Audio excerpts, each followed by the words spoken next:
is SpaceX. And X, formerly known as Twitter, is now leaving California. Shout out to my girl Brittany B, says the Millionaire Muted Show. I'm sorry, y'all. I'm sorry. I got it. I see y'all. Thank y'all for holding me down. We there. I'll be paying attention. All right, y'all, let's get to it. SpaceX and X, formerly known as Twitter, is now leaving officially California. We know Tesla has already moved their headquarters from California down to Texas. And now SpaceX and X and Twitter is deciding that they want to leave also. Take a look. ATV's Crystal Bailey joins us live tonight with more reaction and the economic impact here. Crystal. Well, Mike, the disagreements between Musk and Newsom are not new. Reports show Elon Musk was already making plans to move away before Newsom signed this bill, but he'd already moved Tesla to Texas 3 years ago. And an economic expert I spoke to says this is not good for the local economy. Elon Musk announcing in protest he is moving the headquarters for his companies SpaceX and X from California to Texas. This comes after the state banned school districts from requiring staff to inform parents about their child's gender identity change. It's the first law like it across the nation, signed by Governor Newsom on Monday. The tech billionaire wrote on his platform X, "This is the final straw. Because of this law and many others that preceded it, attacking both families and companies, SpaceX will now move its HQ from Hawthorne, California." That's a big thing, bro. That's a massive thing. That is absolutely huge. Let me tell you something. The people in California should be disgusted. Disgusted. The one thing you don't do is you don't piss off the richest man in America.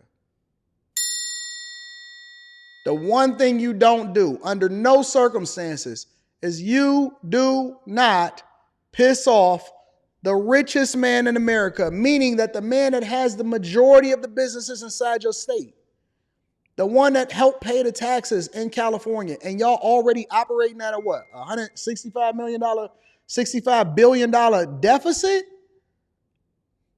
Why would you create and craft laws that actually is not good for the people that need the jobs in your state? It's already a huge, massive income disparity where you live at. Why would you, listen, why would you go to war with the person that bring jobs into your state, that bring tax dollars, resources, consultants, restaurants, all of these different businesses that depend or interdependent on this company to thrive, or these companies to thrive inside of your state? Why would you run them out? That is the dumbest, and I repeat, the dumbest thing that I've seen. A governor, gotta be the worst governor in America. And I've said this, gotta be the worst governor in America. You cannot get any worse than a person that lost 3 businesses in one term. Lost Tesla, lost SpaceX, lost Twitter, formerly known as, or X, formerly known as Twitter. How can you lose all of the businesses? And then there's other businesses that's basically following them right out of the state, and they all moving all of their business down to Florida. Down to Texas.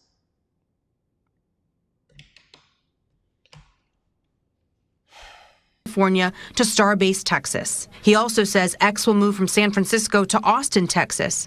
Tesla headquarters were already moved from Palo Alto to Austin in 2021 after Musk criticized California tax regulations. Corporate business expert Mitchell Lee says it may not make a big impact on the state, which touts having the 5th largest economy in the world, but the loss could be felt in local economies like San Francisco, which has already taken a hit by the loss of corporations downtown. For example, with fewer high earners comes fewer crowded restaurants for lunch. I'm thinking now about the mom and pop shops, even the chains that employ people at minimum wage. But Musk is not the only one. There's a growing trend of corporations leaving California as cost of living goes up. In the last several years, a couple of hundred businesses have left California.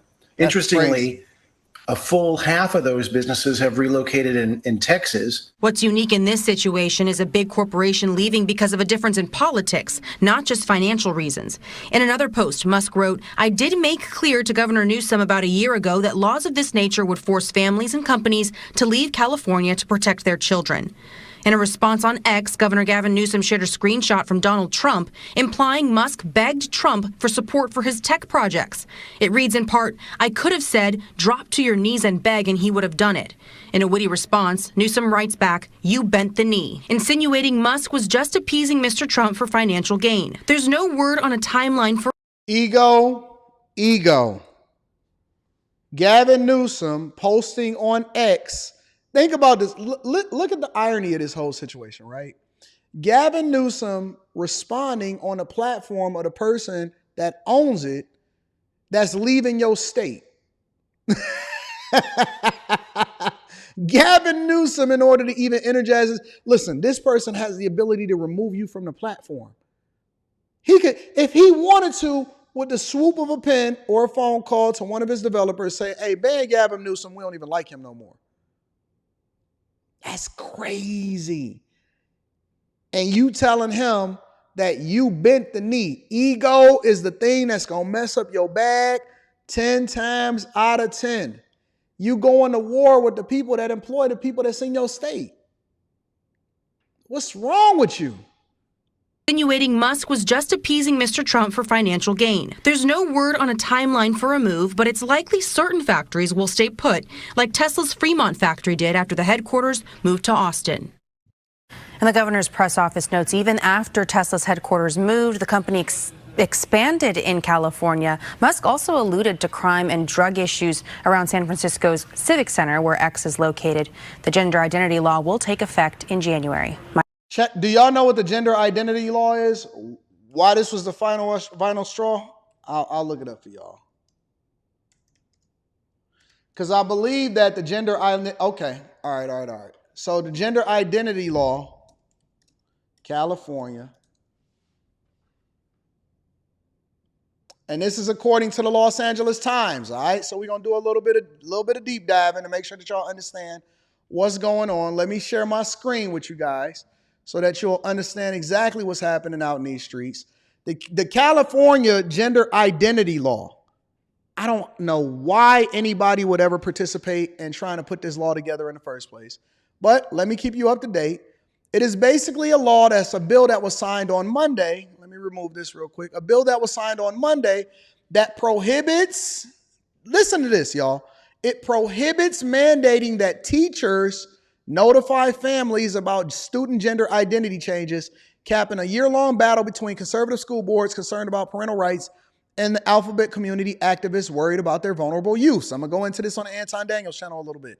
The law shields teachers from retaliation for supporting transgender student rights. So basically, a kid can basically say that they are transgender or they identify whatever it is that they want to identify as, right?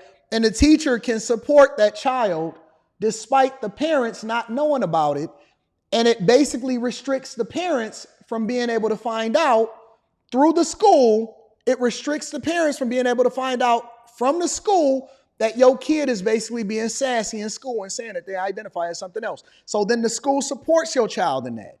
The school then says, you know what? We support you. We welcome you. You are now going to be called Sarah, even though your name is Sam. Your parents named you Sam.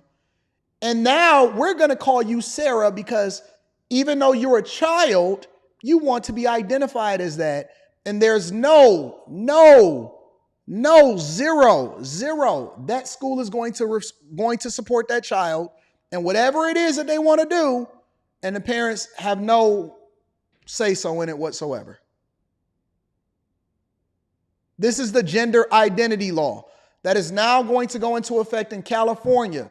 For all of y'all on the West Coast, for all of y'all that watch this show on the West Coast, this is a gender identity law that goes into effect in California in the beginning of the year.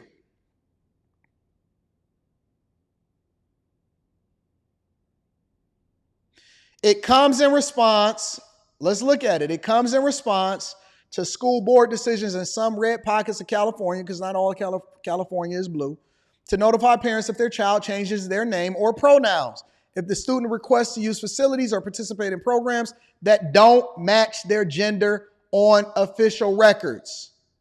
The bill would also require California Department of Education to offer resources to parents and students about how to manage conversations and gender identity privately.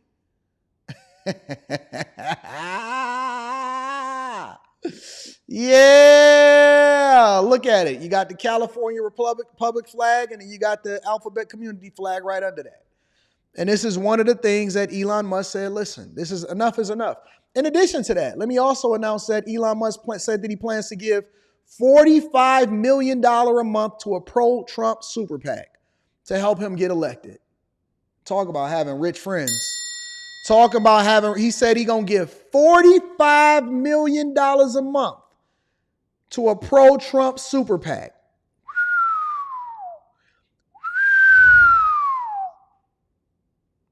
Why would California institute this law? Why would they come up with this in the first place? Why would this ever be a thing? Why would you then basically go against the very parents whose children are in your schools that pay the taxes for these schools to even exist in the first place?